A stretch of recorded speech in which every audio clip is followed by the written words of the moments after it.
I Should Be Writing number 425. Well, I should be writing.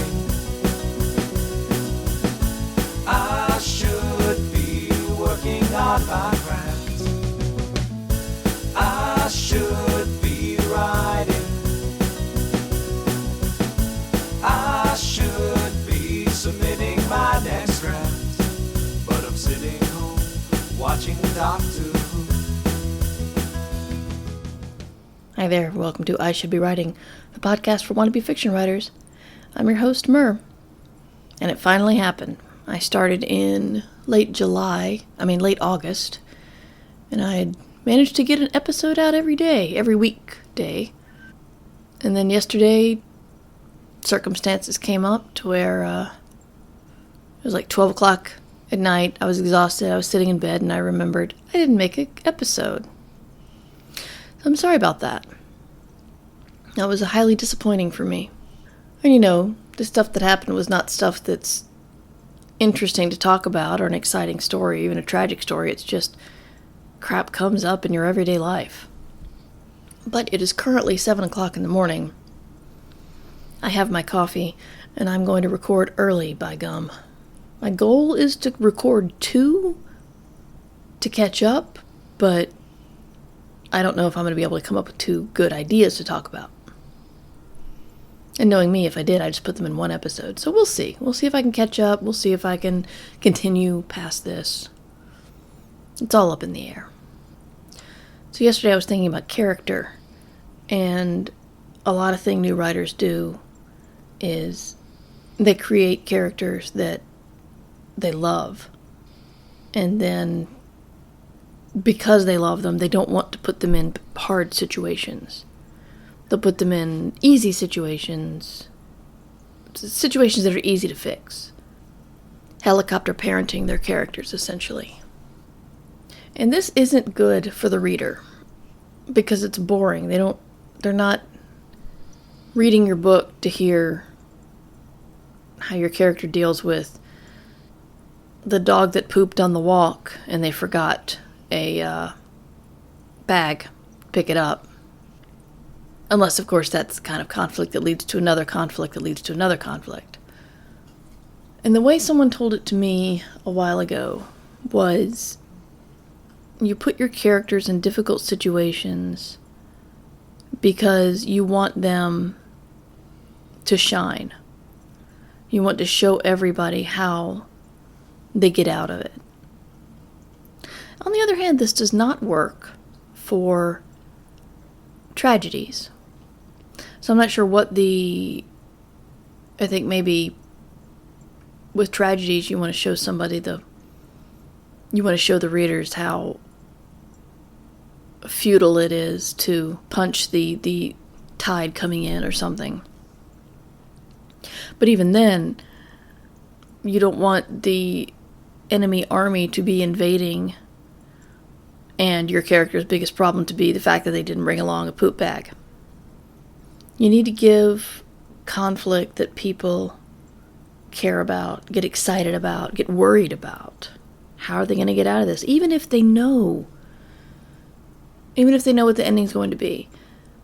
I mean, they've done studies on spoilers. Spoilers don't actually spoil people. Some people say they wish they weren't spoiled. I'm playing a game right now, Fire Emblem, where I wish I'd been spoiled on a couple of things because there's at least some gameplay stuff that I would have done differently. But this is why people read romances. You don't read to find out how it ends. You read to find out how people get to the ending. When it's a romance, you know the heroes are going to end up together. Those are the rules of romance. People do not pick up romances to read about a wonderful romance and then be heartbroken at the end. That's what literature's for. I'm only halfway kidding. People read romances partly because they know the ending. They know there's a safety net there. But they still want the thrill of the trip. And you still need to throw a lot of things in your heroes and heroines' way to make the trip worthwhile, to make it interesting? Are you going to put your characters on a wild, exciting roller coaster that returns to its starting point slowly and safely? Or are you going to put them on the kiddie ride that goes around a couple of times and then stops? I'm all about the metaphors this morning. As for killing characters, I feel kind of naive, but I still haven't wrapped my brain around the thinking of killing characters. Now, I understand that there isn't one.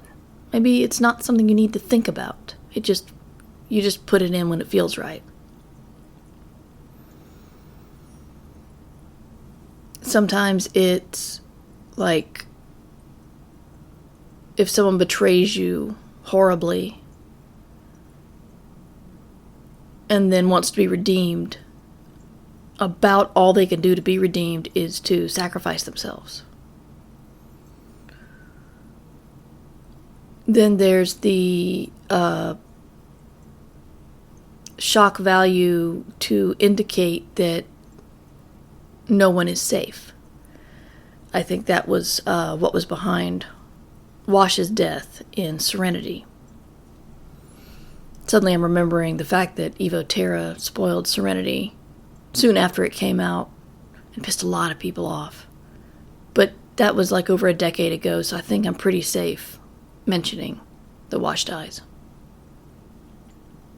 Still, I think after he died, I sat there for the rest of the movie going, I don't know who's going to be next. Then again, Joss Whedon really likes to kill characters. I remember there was a movie just about 70s swinging couples. I think it was called The Ice House. I'm not sure. But there was the death of a child in there that I could not understand where it fit in the story. I didn't understand narratively that decision. I just didn't get it. I mean, was it punishing the parents? Was it a whole, look how futile life is when you're screwing around in swingers parties and ignoring your kids? I don't know. I think with Song of Ice and Fire series, it's also about no one is safe. I was most upset about the wolf deaths in that series. And deaths don't need to mean anything. I guess I'm just thinking this through out loud. You're welcome. On one hand, you can say it's to show you the reality of the situation. But on the other hand, real life is not narratively neat. I think The Onion had an article about how one guy's life up to 35 was just narratively all over the place. Like, a woman showed up and was high importance and interest in college, and then we never saw her again. It was pretty funny.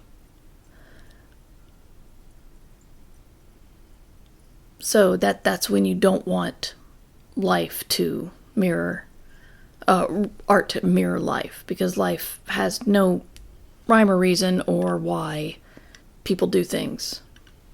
And people like narrative. That's why I always wonder how people can take a real life story and make and tell it like it is a narrative that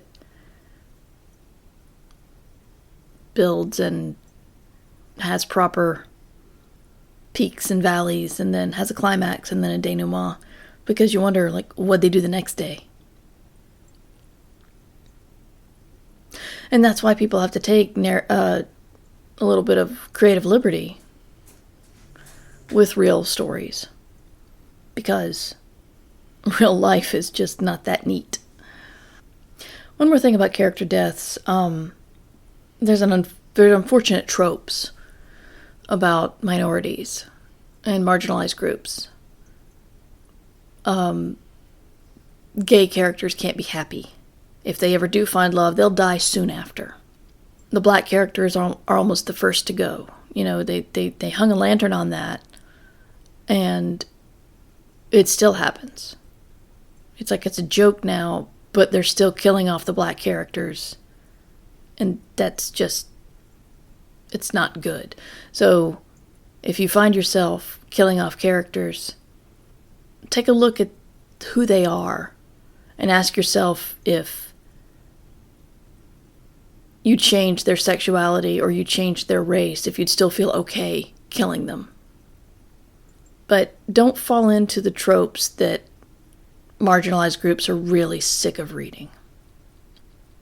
Well, I need to get going with my day, the domestic part of my day, I mean. Sorry about yesterday, but this is today. This is I Should Be Writing. Murverse.com, mightymur@gmail.com, patreon.com/mightymur. Your support helps me greatly, and I'll talk to you tomorrow. You should be writing. Remember, you can support the show at patreon.com/mightymur. I Should Be Writing theme music provided by John Anelio. You can find more about him at johnanelio.com. This podcast is distributed under a Creative Commons Attribution Share-alike license.